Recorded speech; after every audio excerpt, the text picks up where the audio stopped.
que, en fait, le pouvoir judiciaire l'a emporté sur le pouvoir législatif. Là, c'est un cas d'école. Donc, les Français qui nous regardent ou qui nous écoutent peuvent se dire à quoi ça sert d'avoir un Parlement, puisqu'il n'a pas le dernier mot.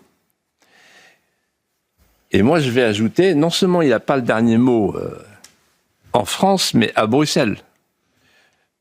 La République des juges, c'est un conseil constitutionnel qui a été conçu par Michel Debré quand il a écrit le texte des institutions de la Ve République comme un organe d'arbitrage pour veiller à la régularité du fonctionnement des pouvoirs publics.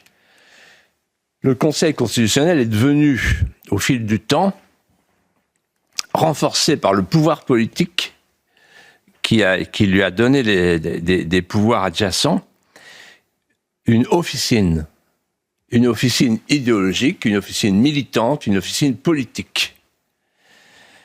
Et donc là, voilà ce qui s'est passé.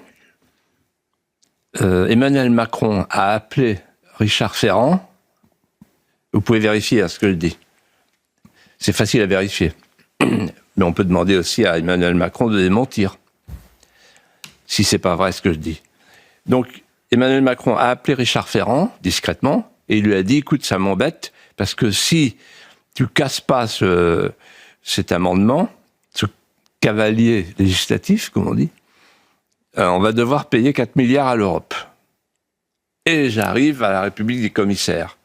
La République des juges vient au secours de la République des commissaires. Donc non seulement la République des juges dévalue et destitue le pouvoir politique, ce qu'il en reste, mais la République des juges travaille pour la République des commissaires. La République des commissaires, c'est Bruxelles.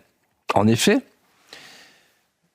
vous qui êtes des journalistes curieux de tempérament, allez chercher la note confidentielle du 25 avril 2025, la note de Bercy, qui met en garde le président de la République sur le thème on a promis dans le plan de relance européen de faire les ZFE, et si jamais on ne s'exécute pas, il faudra payer une amende, il faudra rembourser 4 milliards d'euros.